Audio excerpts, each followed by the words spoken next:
Hello, everyone. Welcome to the moon. This is episode 4. This episode, I'm going to be going over three things.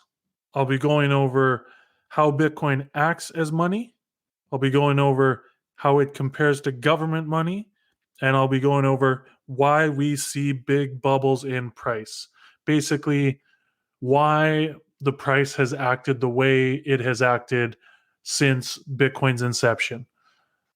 So, to start out, I'm going to describe how Bitcoin acts as money. Now, this can be explained in a very complicated manner, or it can be explained very simply. The simple explanation of how Bitcoin acts as money is identifying how money acts in general, or the characteristics of money. So, the characteristics of money are as follows. There's 7 characteristics. There's unit of account, medium of exchange, store of value, verifiability, fungibility, durability, and divisibility. So those are the 7 characteristics of money. Lots of people quote different lists. There's a bunch of different lists that people uh, tend to describe, but the one and the most complete one that I've read online and also in my own studies is the one I've just quoted. So there's the 3 main functions, which is unit of account, medium of exchange, and store of value. But the 4 kind of characteristics that make those 3 main functions viable are verifiability, fungibility, durability, and divisibility. So, again, the 7 characteristics of money are store of value, unit of account, medium of exchange, verifiability, divisibility, durability, and fungibility. And the reason I'm hammering that point home is the thing that you need to understand about Bitcoin to really decide if it's money that is going to be adopted is you have to compare how it acts as money, those 7 characteristics of money, versus government issued money. And to do that, you first have to understand what are those 7 characteristics. And most people, people don't, on a regular basis, they don't think about how or what characteristics make up money. They don't think about how money works. They don't think about any of those things on a regular basis. It just kind of happens in the background.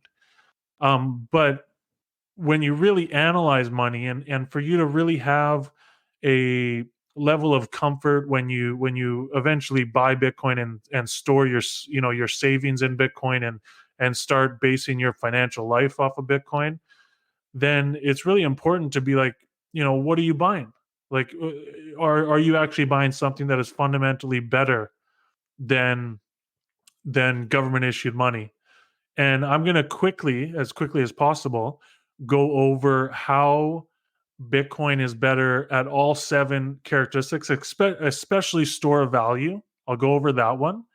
But I'm going to quickly go over how it's either maybe not every single characteristic is absolutely better in today's world where Bitcoin is currently, but you can start to see um, how in which areas does Bitcoin have a significant advantage. So anyway, um, let's start with durability. Okay, so durability of Bitcoin. Bitcoin exists on approximately 10,000 full nodes. That's the nodes that can be seen, and there's most likely a lot more full nodes. So those are computers that are keeping the full blockchain in storage. And then there's could be as high as 1 million miners. So uh, a considerable amount of computers around the world are storing your Bitcoin, are storing the records that keep track of who owns which Bitcoin. So how is that? How durable is that? Well, yeah, durability has to do with whether something uh, destroyed or impaired in any way. So, like, say if you had like I'm comparing it to fiat currency here. Say you had a $20 bill. If that $20 bill got damaged, eventually it may not be a accepted as a token of payment when you go to pay with it. If you rip up a $20 bill into 1,000 pieces, or even if you rip it up into 5 pieces, the convenience store or merchant or restaurant may not accept it. So Bitcoin is Bitcoin. Can you destroy Bitcoin? Well, if you store it properly, if you secure it, you have to ask yourself, will what you store get destroyed eventually? And you can go through great lengths to make sure it doesn't. Plus, you have to understand that all the computers running or storing the blockchain, all the computers storing the blockchain, you have to accept in your mind, like, those computers are not going to go away potentially for the rest of human history. So when you ask yourself, is Bitcoin more durable than Canadian dollar, US dollar, Japanese yen, it's definitely competes in that area, and potentially is way better, especially if you're dealing with cash. I would say Bitcoin is far more durable than cash, but it's also potentially well, it's not. I wouldn't say it's more durable than digital Canadian dollar and digital US dollar. I would say it's similar durability as those ones. So that's durability. Divisibility, I would say Bitcoin is probably in the same ballpark as uh, as fiat currency when it comes to divisibility, but potentially even more so, because Bitcoin can be divided up into, I think it's 8 decimal places. And on top of that, the network most likely, to my best understanding, can be updated so that we can go even further uh, into further decimal places as needed if Bitcoin gets adopted and you need to split it up into more pieces to buy, groceries or whatever. That may be needed in the future, and that is most likely going to be a soft fork and not a hard fork. So divisibility, so we've got durability. Bitcoin's potentially better in some respects. Divisibility, pretty much I'd say even, identical, definitely better than cash as far as divisibility goes. And also micropayments, right? You can send a tenth of a penny or using the Bitcoin Lightning Network, whereas you can't really send a tenth of a penny using Canadian dollar or US dollar. So divisibility is actually a little bit better on with Bitcoin. Um, so that's durability, divisibility, fungibility. Now that is a pretty in-depth, debatable topic where um, where and fiat currency has, I would say, in some ways, cash is a bit more fungible than Bitcoin, but at the same time, there's a lot of people in the Bitcoin space trying to make Bitcoin even more fungible than it currently is. But to tell you the honest truth, I actually think Bitcoin's level of fungibility is actually one of its strengths. The fact that, well, first I have to describe what fungibility is. So um, fungibility is when you have two identical units of the currency. So say you have two $5 bills. I shouldn't say two identical units. I should say two identical tokens, or yeah, units, I guess you could say, of that currency. So say if you have $100 in your Canadian dollar bank account or US dollar bank account, and uh, un- and you say you have 200, and the merchant doesn't really care if you're going to give one of the hundreds or the other 100. They're both the exact same. Or, that's not that great of an explanation. A better explanation is this: if you have two $10 bills and you go to a merchant and you go to pay something that's worth $10, The merchant does not care which $10 bill you give them, as long as the $10 bill isn't torn. Essentially, it's saying that uh, there's no difference which payment or which unit of currency, or I guess you could say separate token, that the merchant would accept. Say for example, so in the case of Bitcoin, say you have two wallets with $50 worth of Bitcoin, so 0.001 Bitcoin. So you have 0.001 Bitcoin in one wallet and 0.001 Bitcoin in the other wallet. You don't, the merchant will not care which wallet the Bitcoin comes from. They just care that they're getting paid in the unit of currency that they're accepting. And that's the same with, all the fiat currencies. Fiat currencies are pretty fungible, but at the same time, since fiat currencies in the digital representation of fiat currencies, they are kind of tracked by the government, so that if they come from illicit activities, they are stopped and no longer valid, and maybe they go through some kind of legal process and are maybe reintroduced into the money supply after they've been given back to the the authorities, or they've gone through whatever process that those funds go through. I don't know all the legal proceedings that go through, like say if they catch people money laundering and what happens to the money after. So the reason I go through that kind of complicated mess there is because when I say Bitcoin is potentially not as fungible as people wish it to be, is because of this. If Bitcoin evolves to the point where it's being used ubiquitously around the world in its current state, given the public address, the pseudonymous nature of Bitcoin, and the use of public addresses, so you don't have a name attached to a public address, but you do have an account, a public address that can be seen on the blockchain. Well, if for somehow, if a person is able to tell that the Bitcoin they're receiving is coming from illicit activities, so say if they don't support, say, a certain drug, say if a merchant somehow in the future, they're able to have a computer that is able to tell which 0.001 Bitcoin, so there's 2.001 Bitcoins in two different wallets. If they're able to tell that one of them comes from illicit activities and they say we don't accept it, then that means the fungibility of that Bitcoin is broken on some level.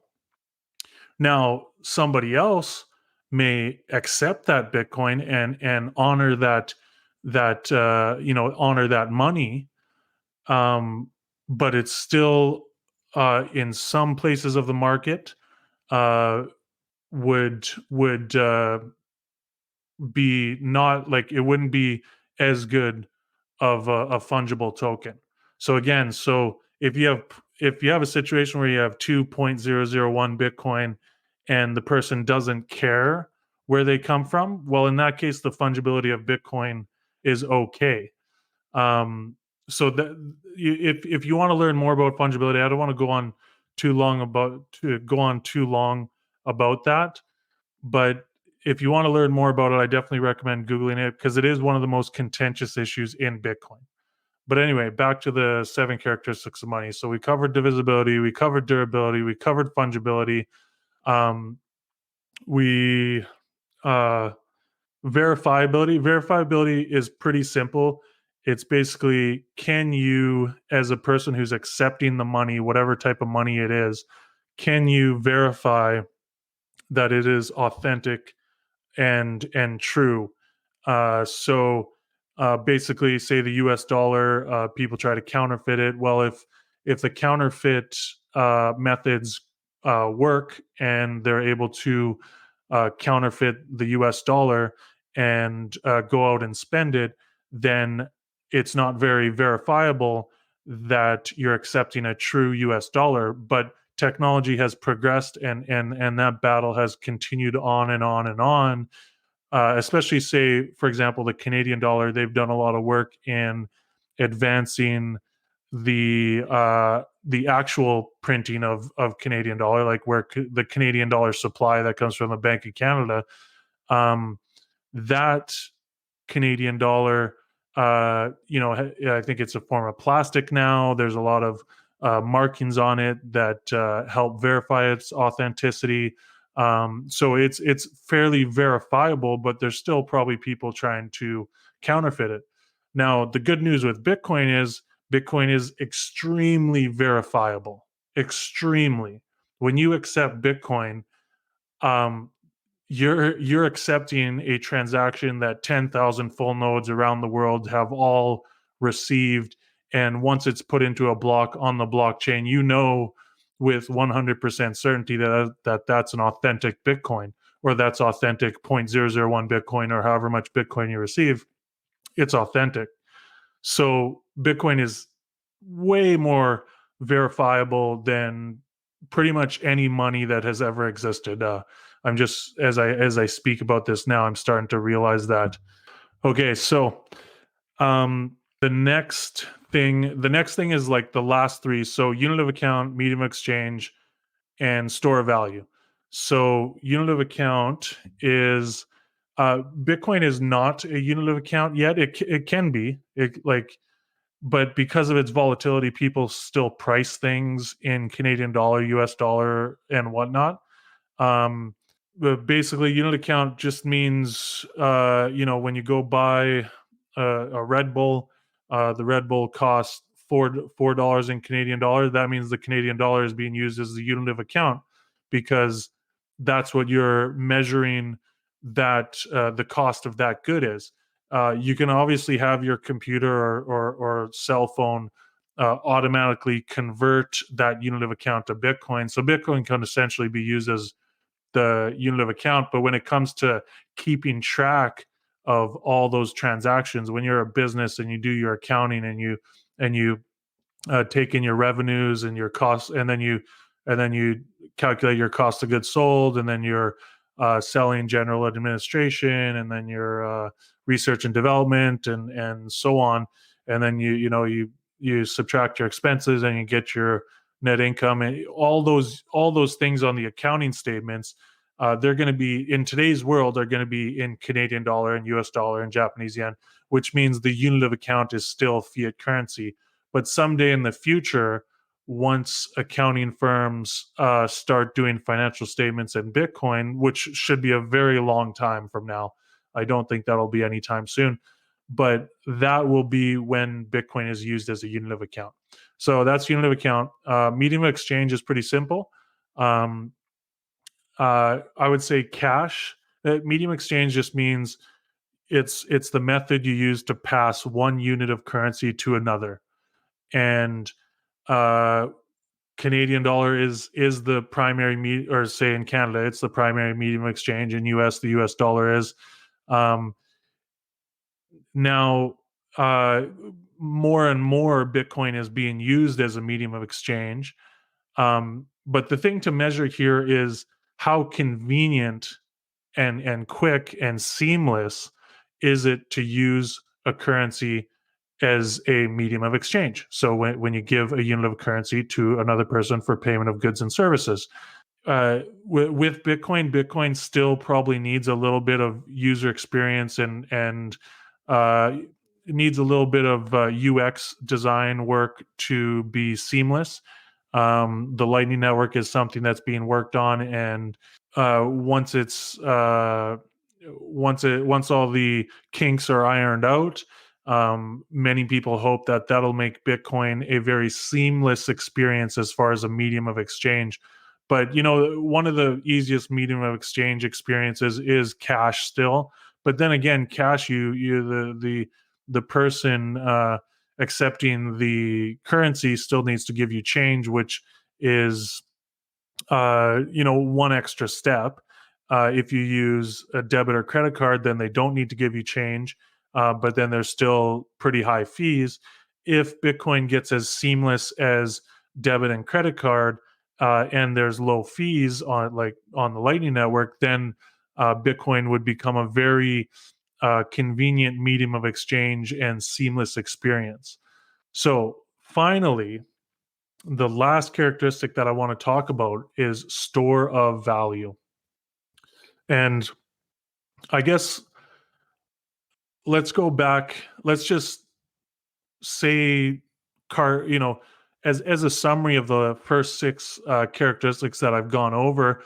Um, Bitcoin, even though I've gone through a little bit of the nuances, overall, Bitcoin is better overall when you consider all seven characteristics of uh, of a money. So you're comparing all seven characteristics of Bitcoin to Canadian dollar and US dollar, especially when you consider store of value. And store of value is why is Bitcoin better as a store of value? Is because Bitcoin is limited in supply, and all new units that come into circulation, like we've gone over the money supply in, I believe, episode one, or no, episode one or episode two. Um, the amount of Bitcoin is limited. Plus, all new units of Bitcoin that come into existence cost money to produce. It costs money in electricity, it costs money in computer hardware, it costs money in man hours, it costs money in building and rent and land expenses, or you have to build these mining farms on land and pay taxes to the government. So it costs money to get new Bitcoin. Now, what you have to understand is the government and the current currency system, uh, it doesn't cost them uh, $100 to print a new $100 bill, right? So every time they print $20 bills, $5 bills, $100 bills, $1,000 bills, you don't really see $1,000 bills uh, unless you're in like Argentina or something, which would be $1,000 peso. But all the governments around the world, it doesn't cost them money. It costs them what, like 10 cents or 5 cents to print $100 bill. And when they go and spend it in the economy, um, they they are inflating uh, the they're inflating the money supply, which decreases the value of all the currently existing notes and money that the citizens of that country have. And this is a very important thing to understand, because that means the a working class citizen, somebody working a convenience store, somebody working construction, somebody working as a truck driver, they go to work, they dedicate their time, work, energy, stress, risk, everything that goes into work. Some jobs are very dangerous, and they get say Canadian dollar or US dollar or Argentinian peso or Japanese yen. They get a unit of currency, and then you have and then they save it, and they go through their month or 2 months or 3 months, and they continue to save more and more. But the government that entire time is printing new units of currency to do some good things, but debatably arguably some bad things. But what you have to understand, and this is the store of value part, what you have to understand is when they print that new money, it circulates from person to person along this kind of chain of command. Whoever's closest to the money printer machine, it circulates slowly to the last people to receive it are the people that work at the convenience store, construction workers, laborers, uh, truck drivers, all those people. They're the last people to receive it, and at that point, it's worth, like, the cost of all goods in the economy and in the country have gone up, which means their money is being inflated the entire time. So the people who benefit the most are the people who get to spend that money first. So the people connected to the central bank of each country, which is, those people are closely connected to the bankers of each country and lenders and and also people who are connected to uh, people who decide what infrastructure is built, what roads are built. And like I said, some of these things are reasonably good initiatives, but they're things that citizens don't really get to decide on. Our system basically is built so that, depending on what country you're in or how the length of time that a leader is elected, you basically elect a leader. They have their um, agenda, they have their budget, and then for their entire period in their administration that they're in power, um, all the working pieces in the government are in charge of the money printer machine. Um, and that money printer machine prints new units uh, for less than what they're worth, right? So they print $100 bill for 10 cents, and then they spend that $100 bill somewhere. They spend it on infrastructure. Maybe they spend it. Maybe they do, frivolous things like really expensive, I don't know, holidays for politicians or so on. You know, I, that's all you can debate, all that stuff. But the important thing to get across here is store of value. Um, and I don't think I've explained this perfectly well, and maybe I'll go into it in a future episode, but this episode's already getting pretty long. So, the one thing I wanted to get across was when you take a hard look at the 7 characteristics of money, Bitcoin is absolutely better at all 7, especially store value, because Bitcoin is limited in supply and it costs money to it costs the pretty much the long term. It on average it costs whatever the exchange rate of Bitcoin is right now. It's 57,000 US dollars. Well, it'll cost approximately, not right now, but as the network adjusts and as the uh, the Bitcoin mining industry becomes more competitive, the cost of mining a Bitcoin will eventually go up to the exchange rate. So the cost of Bitcoin mining will eventually, or mining one Bitcoin will eventually cost $57,000.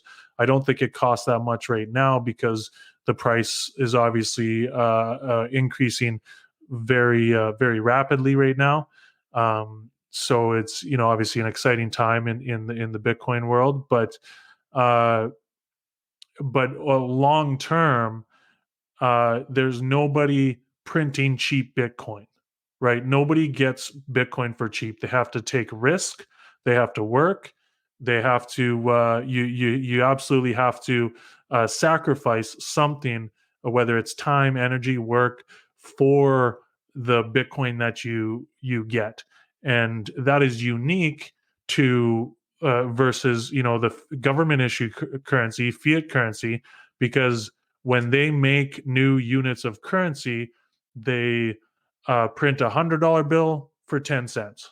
And then they give that $100 bill to whoever's in charge of, the next infrastructure project. And then they have a bidding process for that next infrastructure project where, maybe all the friends and colleagues and buddies of the person in charge of that next infrastructure project send him bids and become friends with him, and maybe they play favorites and they decide who gets the contract for that infrastructure project, that bridge, that building, that new power plant.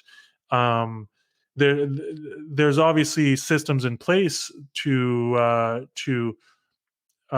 choose who is going to get get that money, and hopefully those systems in place choose the best contractor, the best person to build to build that infrastructure, but at the same time, those people get money before they get the newly printed money before the rest of the country, before the rest of the citizens.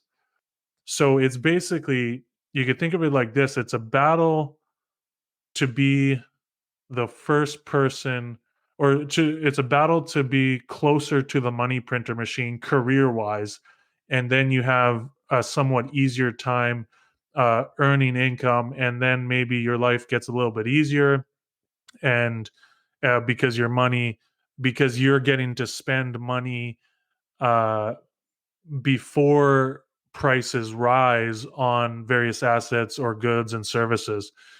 So I think this episode has gone on long enough. Hopefully, it turns out pretty good, because I've just kind of I was winging it a little bit here. Yeah, I guess unfortunately I'm gonna have to save the last part to the next episode. The last part is why we see big bubbles in the price, and potentially what's yeah, why we see big bubbles in the price. That's a very important thing to understand. But this episode has gone on to, it's probably going to be 25 minutes. So yeah, that was a long rant. Basically, 7 properties of money: story value, unit of account, medium of exchange, fungibility, durability, divisibility, verifiability. Research, if I didn't explain it well or perfectly or well enough for you, then research any one of those, and then you can compare how Bitcoin performs uh, on one of those characteristics or all 7, and you'll find that um, it's better almost on all cases, and it'll most likely continue to improve. And you have to think to yourself, what happens when somebody invents a better thing? Like you invent a better cell phone, you invent a better car, you invent a better recipe for food. Humans tend to adopt what is better. So you have to ask yourself, are we going to move from fiat currency, government issued currency, Canadian dollar, US dollar, Japanese yen? Um, are we going to move from those currencies to this better one? And that's the question on a lot of people's minds. And it is still a long conversation, but it's absolutely one that lots of people are having, and that is at top of people's minds now that Bitcoin is at high prices, or compared to historical prices. They might go a lot higher. That's what people predict, and obviously what I predict as well. But yeah, that's about it. Okay, thank you for listening. Hopefully, you got a lot out of this episode. Peace. Okay, I absolutely have to add just 2 points to that long episode. Any experienced Bitcoiner knows a conversation of all the characteristics of Bitcoin is a very long conversation. And sorry if I didn't include absolutely every point to say why Bitcoin is better. But here's 2 points that are very important to know. So the obvious point about medium of exchange is that Bitcoin is insanely better on a global scale as far as medium of exchange goes, right? Because it is very it takes a lot of time, and it's pretty costly to send government issued money from one country to another. And depending on what country, it's even more costly, or depending on which 2 countries you're sending between, it's potentially even more costlier. Whereas Bitcoin, no matter where you are, any 2 people on the planet with an internet connection can send money between each other. So as far as medium of exchange, that is a huge step in a positive direction technologically for money.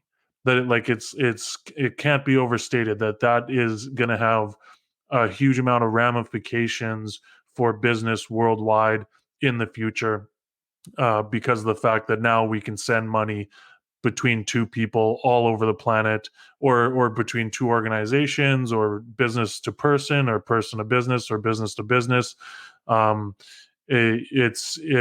don't know all the use cases that'll bring about for humanity. So that's an important part to know. Bitcoin is insanely better as far as medium of exchange globally. Maybe in person, when you're actually physically at a convenience store, the user experience is not as good as debit and credit. But that's probably going to be solved in the future. So that's an important point. I wanted to add that in there.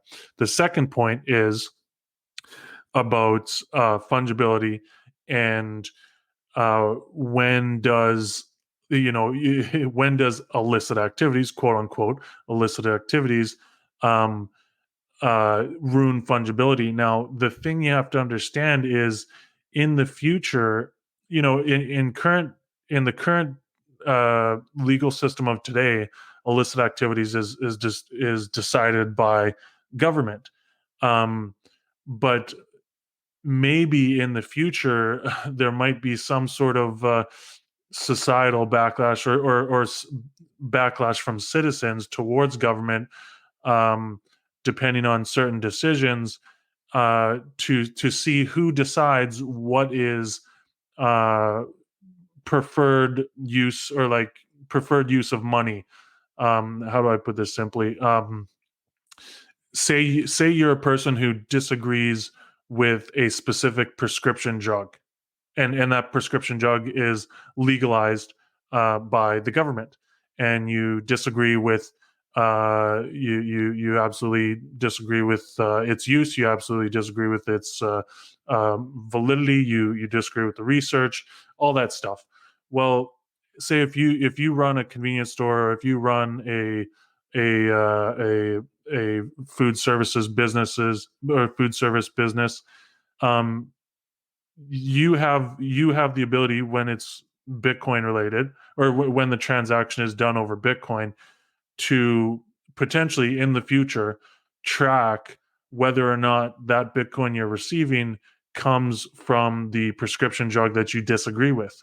And you can decide, oh, we don't accept that prescription, that Bitcoin, because it comes from the sale or production or purchase of that prescription drug. Now, obviously, you can tell how this becomes very inconvenient and potentially ruins the functionality of Bitcoin on a transactional basis, which is why it's such a contentious topic. But as we can see now in Bitcoin's current state, that kind of tracking is not done.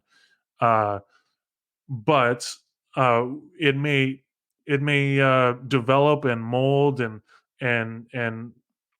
morph into a different kind of approval process for goods and services in the economy. Right now, the government has a monopoly on choosing what is allowed legally as far as drugs and other activities. Well, in the future, maybe citizens will have a little bit more say and a little bit more avenue for whether or not they approve of certain activities by just not accepting the money that has to do with that activity. And so, this is a topic of debate, and I may not even be correct on this on some level or a lot of levels.